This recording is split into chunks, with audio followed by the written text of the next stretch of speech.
Hello বন্ধুরা, তোমাদের সবাইকে আবার আমার একটা নতুন ভিডিওতে স্বাগতম। তো বন্ধুরা, আমি হলাম রুকাই আর তোমরা দেখছো আমার ইউটিউব চ্যানেল রুকাইতে। তো বন্ধুরা, তোমরা অনেকদিন ধরে ইউটিউবে কি ভিডিও বানাচ্ছ কিন্তু কোনো সফল পাচ্ছ না।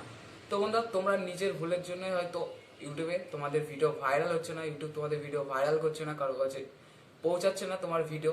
তো তোমার সেটা হয়তো নিজের ভুলের জন্যই ইউটিউব তোমার ভিডিও পাবলিশ করছে না। তো সেই কি ভুলের জন্য তোমার ভিডিও ইউটিউব পাবলিশ করছে না, তো সেটাই আজকে জানবো। তো চলো আর বেশি দেরি না করে আজকের ভিডিওটি শুরু করা যাক। বন্ধুরা, ইউটিউবের ভিডিও যে কারণে ইউটিউব পাবলিশ করে না সেটা হলো, এক নম্বর হলো কন্টেন্টের ঠিক রাখা। তো বন্ধুরা, তুমি যদি ঠিকঠাকভাবে কন্টেন্ট দিতে পারো ইউটিউবে, জনপ্রিয় কন্টেন্ট দিতে পারো, যারা তোমার সাবস্ক্রাইবার তাদেরকে, তাহলে কিন্তু তোমার ভিডিও একদিন একদিন পাবলিশ হবে। তো বন্ধুরা, এক্ষেত্রে কন্টেন্ট ঠিক রাখাটা না মানেটা কি? ধরো তুমি একটা ইউটিউব চ্যানেল খুলেছো এবং সেই চ্যানেলে তুমি ভিডিও আপলোড করছো একটা টপিক নিয়ে। ধরো তুমি মোবাইল টপিক নিয়ে, মোবাইলের কন্টেন্ট নিয়ে ভিডিও আপলোড করছো। তো বন্ধুরা, কিছুদিন তুমি সেই টপিকে ভিডিও ছাড়লে, ধরো 15-20টা মতো ভিডিও তুমি সেখানে দিলে।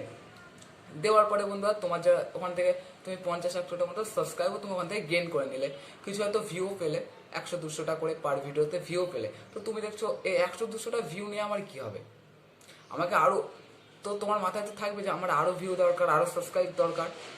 তো আর বন্ধুরা, একটা নতুন ইউটিউবার যে ইউটিউব চ্যানেল খোলে, হ্যাঁ, তার মাথায় সবসময় ঘোরে যে আমার বেশি বেশি ভিউ দরকার, বেশি বেশি সাবস্ক্রাইব দরকার।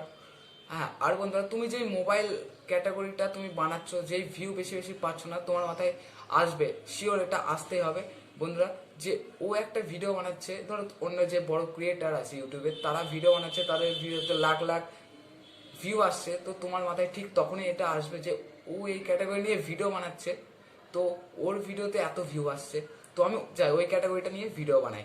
তো তুমি সেই ওর দেখা দেখি মোবাইল ক্যাটাগরিটা ছেড়ে তুমি যে ওর ক্যাটাগরিতে ভিডিও বানাতে যাচ্ছ, তখন কিন্তু তোমার সাবস্ক্রাইবটা আরও, তোমার যে গ্রোথটা হচ্ছিল ইউটিউবে, সেই গ্রোথটা আরও কমে যাবে। হ্যাঁ বন্ধুরা, যেই তুমি একটা কন্টেন্ট থেকে আরেকটা কন্টেন্টে তুমি যাচ্ছ, তখনই কিন্তু তোমার গ্রোথটা কমে যাবে। কারণ তোমার যে ওখান থেকে 50 বা 100টা যে সাবস্ক্রাইব তুমি পেয়েছিলে, সেই সাবস্ক্রাইবটা কিন্তু তোমার ওই যে মোবাইল ক্যাটাগরিতে যে ভিডিওগুলো আপলোড করেছিলে, সেই আপলোডের যে 50 বা 100টা সাবস্ক্রাইব কিন্তু ওরা ওই ক্যাটাগরির ভিডিওই কিন্তু পছন্দ করে, মোবাইল ক্যাটাগরি, তাই জন্য কিন্তু তোমার চ্যানেলটিকে সাবস্ক্রাইব করেছে। আর তুমি যেই অন্য ক্যাটাগরিতে চলে যাচ্ছ, তারা কিন্তু সেই যে 50 বা 100টা সাবস্ক্রাইবার তোমার, তারা তো না পছন্দ করতে পারে, তাহলে তোমার ভিডিও তাহলে দেখবে কেন সেই ক্যাটাগরির? তো বন্ধুরা, এই কারণে কিন্তু অনেকের ভিডিওতে ভিউ আসে না, এই কন্টেন্ট চেঞ্জ করা নিয়ে। আর বন্ধুরা, আরও কারণ আছে, সেটা হলো ঠিকঠাকভাবে নতুন যে ইউটিউবার, ধরো নতুন ইউটিউবার হোক, বা আমি যে আজকে থাম্বনেলে দেখিয়েছি তোমাদের, যে অনেকদিন ধরে ভিডিও বানাচ্ছ কিন্তু কোনো রকম ভিউ পাচ্ছ না। তো এক্ষেত্রে তোমার বন্ধুরা, থাম্বনেল তুমি যদি ঠিকঠাকভাবে না দিতে পারো, জনপ্রিয় একটা থাম্বনেল না লাগাতে পারো, তাহলে কিন্তু তোমার চ্যানেলে ভিউ না আসতে পারে ভিডিওতে। তো এটা হলো একটা বন্ধুরা দ্বিতীয় কারণ।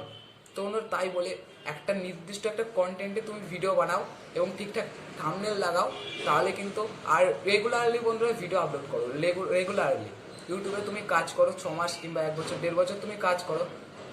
আই হোপ তোমার ভিডিও একদিন একদিন ভাইরাল হবে, তুমি ইউটিউবে সফল হবে। তো বন্ধুরা, এই ছিল আজকের ভিডিওটি যদি ভালো লেগে থাকে অবশ্যই একটা লাইক করবে বন্ধুরা, আর ভিডিওটি কেমন হয়েছে অবশ্যই সেটা কমেন্ট করে কমেন্ট বক্সে জানাবে। আর বন্ধুরা, কোন টপিকের ভিডিও চাই, মানে এই ইউটিউব ক্যাটাগরির কোনটা তোমাদের চাই, কোন টপিকের, তো অবশ্যই সেটা কমেন্ট করে কমেন্ট বক্সে জানাবে। আবার দেখা হচ্ছে নেক্সট ডে, বাই।